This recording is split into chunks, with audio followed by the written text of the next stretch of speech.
On an ongoing routine, scientists, researchers, physicists, chemists, engineers, etc. all have to work with measurements to ensure that all procedures are done safely and accurately.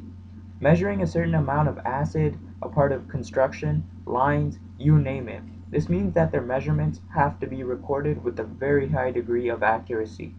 How is this done?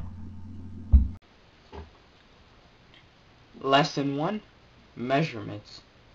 In this video, you will learn and see how to take the next step to ensuring that you are recording the most accurate measurement possible. Alright, I will take you through these sample problems so that you guys will get a better understanding of exactly what I'm talking about. Measure the following objects and angle.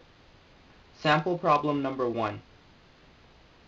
In this first example, we see that the measuring device is a ruler, but with each increment in centimeters. This is very important. So as you start measuring, it is good to first write out your certain digit, which is the number you can clearly see on the device. So in this case, we can see that it passes 3, so I'll put 3 here. But this is where our guess digit is also needed. A guess digit is the number that is written by guessing where the measuring object exactly lands. In this example, we know that it goes past 3, but less than 3.5. So I'll say that it's 3.4 centimeters.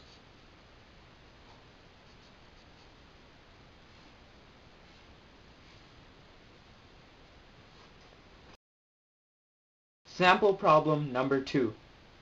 This problem is a little trickier, but it is the most common type of measuring that we'll see for a ruler, with the increments in millimeters. Alright, from what I did before, we can see that the certain digits are 4.3 centimeters. So I'll put that here for now. Now we still need our guess digit in order to increase our accuracy with the measurement.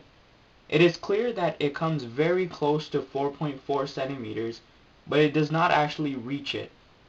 So I'll estimate that it's 4.39 centimeters.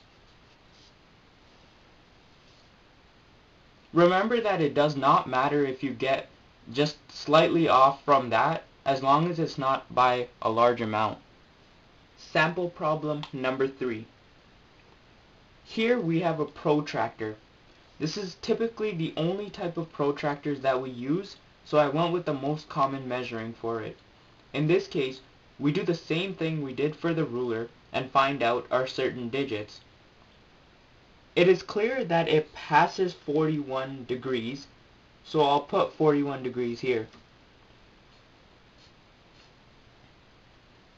But like the ruler, we need our guess digit, which looks to be a little less than 41.5, but it slightly passes 41, so I'll put 41.2 degrees here.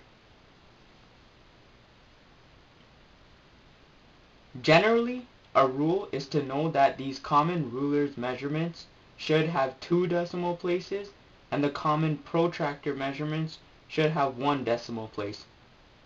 Hope this video helped many of you with measurements.